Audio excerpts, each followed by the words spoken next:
All right, here we go. I've been trying to boost the Chevy. Mini-Me has been in there with Captain Spaulding, but unfortunately we can't get the Chevy started, which is no big deal because I'm pretty sure that I blew out the axles earlier when I was doing the pulling of the Judge. Now the Judge is the giant weight sled I have up there, and I did a pulling video near the Halloween holiday of 2016 with Captain Spaulding in there doing the whole thing. And you know, I have these little axles from RC four-wheel drive. These are the standard Trail Finder 2 axles. These axles are actually brand new. Now, you know, I knew as soon as I slammed 22 volts of power in there that we're going to have an issue on the tiny gears that are in here. Now, I do have the updated and hardened steel gears from RC four-wheel drive, the heavy duty gears that they offer, but they haven't arrived in time. Now, I wouldn't mind, you know, since the winter time is here, I'd love to take this truck out and do some trailing. My buddy Bill did me a solid in a trade and did a great old school paint job on this. It's actually of a truck that I wanted when I was much younger, didn't have a driver's license at that time, but made a pretty good replica of it.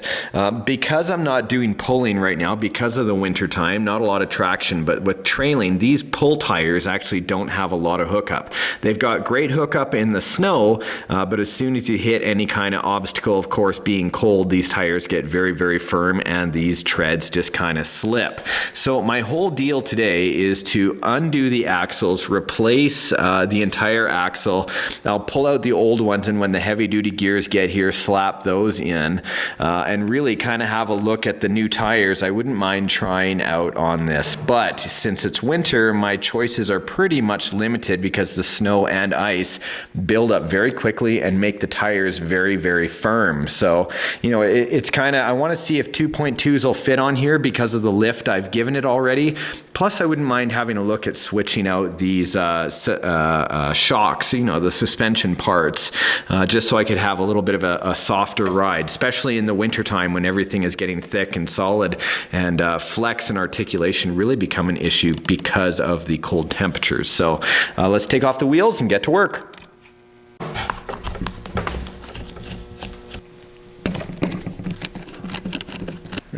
Hold the axle there for me, but probably not the safest place. Ugh. But if you keep it steady, just keep it off the paint, of course.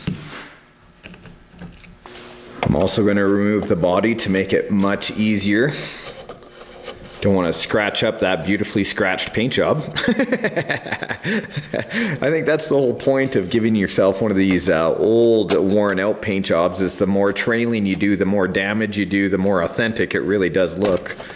For those that are wondering, this is the Chevy K5 Blazer from RC four-wheel drive. It is a hard body. Everything has been painted, of course. You get it just a plain color, gray color, so you can paint it the way you like. There we are. Here is a closer look at the power that I have going to this puller truck. This is an enormous Gen 2 T8 motor. Really, this is meant for 1/8 scale off-road truggies, but it does go into the 2-stage transmission, high and low gear from RC four-wheel drive, as well as an RX8. Now, I did mod it, and yes, I do have the wires running through there, and one of the questions I had was, doesn't that make the ESC kind of hot? And the answer is not at all. not even a little bit. I don't need the fan on there. It's not like I'm running a truggy and keeping it at high power all the time. It's actually fairly low current until I power down. I've read a lot of comments over the years where people are actually kind of nervous to get into their RC vehicles and figure out how they work.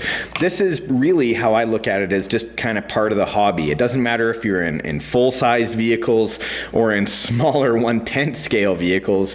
You really kind of, once you get in and understand how the gearing works and how parts work, really you get a better relationship with the vehicle that you're running. And you can diagnose problems way sooner. There is a good look at the width difference of these pulling tires when they stack up against other ones. These are just normal 1.9 size tires. I'm talking about the inside diameter of the rim, but these are 2.2s, which are pretty beefy tires. But check this out. This is why I went with these. Apart from being pulling tires, that when you're running 6S lipo power and you've got the speed in a trail truck, you want it to have quite a big footprint so it doesn't roll over as quickly. Now, I won't be running 6S in this just for regular trailing, of course. I'll go back to a 3 or a 4S lipo, which is plenty of wheel speed, where these other tires actually have a chance of keeping it on all fours. Okay, so currently on the back, I have these G-Made G-Transition shocks. Now, these are pretty darn good shocks if you set them up properly. Right now, I have them basically in droop mode, where there's not a lot of fluid in there, and it's allowing the shock to sag all the way to the bottom. No spring on the inside, which is good for what I wanted. I wanted to have very low suspension and axle hop while I was doing some serious pulling. The problem was that I didn't consider, even though I was locking out this axle with a limiting strap, is that it still allowed for a little bit of hop, and that hop actually killed the gears on the inside. So there's a little bit of a tip for you there, just through my own mistake. Look at how much suspension movement I have though.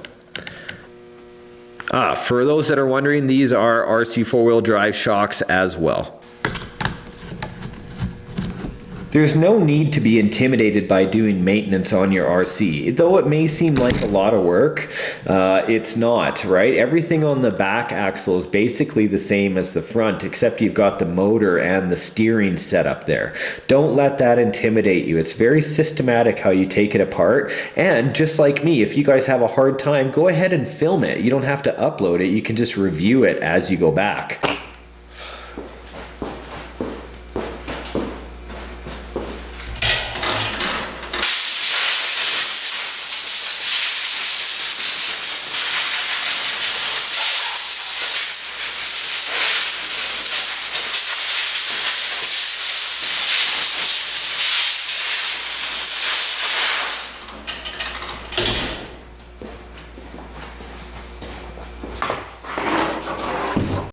Here is one of the most common tools that we find in our hobby. This is called a cross wrench.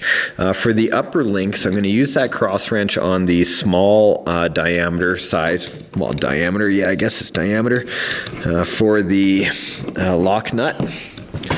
So I always grease up the drive shafts before I do any kind of serious driving. Now the only problem with that, and I'll point it out to you guys right now, is check it out. That grub screw is full of grease. Now I'm going to go over and use the air gun to blast this out so I can not strip this very important grub screw out. If you strip it out, then you have to drill it, and it's just a huge pain in the butt when you could just easily clean it out. Totally worth the purchase. Go and get yourself or order yourself some extra grub screws. A lot of these drive shafts give the opportunity to use two, and when you're out on the trail and you have one fall out and then your day is over because you can't find another grub screw, you'll be thanking me that you actually had two and they're both solid and in place. Okay, the new axle has its 3-link truss in place. The new suspension is in place. I added a couple spacers on the back suspension to make sure I've got free flowing movement at all times from these spring perches that are on there. If you don't have it, it still works okay, but I like to make sure I've got plenty of movement in my shock area. That's why I put a small 4 to 5 millimeter spacer on the inside. Okay, suspension setup. Depending on the style of driving that you want and the articulation that you want. Notice here's a very standard setup where it's just shock up and down attached to the frame. On the Trailfinder 2, it actually has the option on the cross brace to run your shocks on the inside. Now, because this is a scale trail crawler, I want this to have enough articulation that it really performs well, but I also want it to have a scale look. Depending on how you want to drive and the style of driving that you have for the trails you're on, it depends on the shock setup you have. This one will give me more articulation, while this setup right here will actually give me more scale movement on the truck.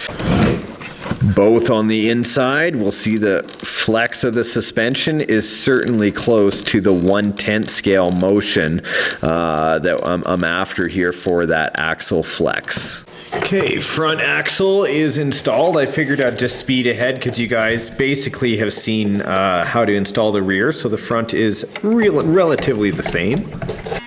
Okay, so I set up all the electronics, and some of the keeners may have noticed that I've used Trailfinder 2 axles before, that I was going to run into an issue because it wasn't flipped upside down. Now, this axle is obviously not from this truck, it's from a different truck, and so when I powered the front axle, it was turning forward, but at the same time, this was turning backwards. So all I did was flip it, add some spacers for the hangers right there, as you can see, and everything is good to go. Looks like it's going backwards still, but it's not. With the body mounted up, I gotta decide which tire I'm gonna go with. 3 of these are still taller than 4 of these. Now, here we go. Here's my choices. This is a nice sealed beadlock where I'm not going to have to worry about water getting inside, snow getting inside, and it's got a very nice aggressive tread. You can see that these are pit bull tires. These are the Rock Beasts. Over here, the classic 1.9 sized flat iron tire, not modified. I did a series quite a while ago about just shaving out every second lug pattern there, and it gives you quite a bit of hookup. If I go with these, I still may have to do that because with these lugs, you know, you get snow or ice in there and it basically fills it up. Same in this tire over here, and it gets very, very slick. So an aggressive tire would be nice. Now here is the ultimate scale tire for this truck. White rim and all. I think it looks absolutely beautiful, but for the type of driving I'm going to be doing, the tread is really quite weak, but the overall look, you know, that's the classic look right there. Which tires do you guys like the most? The classic white look where we have quite a bit of room and articulation ability. The 1.9 flat irons, which are a little bit bigger and we still have plenty of clearance even with articulation. Oh, look at that. As I say it, but still plenty of clearance. Now here's where we're going to run into problems with the next ones. Or the beefy, oversized 2.2 pit bulls. Guys, there you go. There is your look at my fix-it today for my Chevy. The axles are done, the tires are on.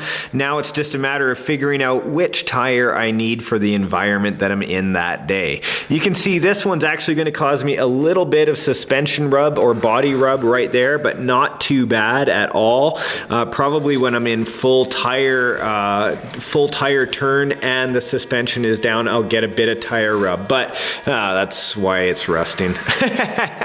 Anyway, guys, thanks a lot for tuning in today. Become part of the notification squad and go ahead and hit that bell beside the subscription button if you are already subscribed and you want to be notified of our new videos that come out. That way you can always tune in and never miss an RC adventure. Thanks a lot for tuning in, guys, and we'll see you out on the trails.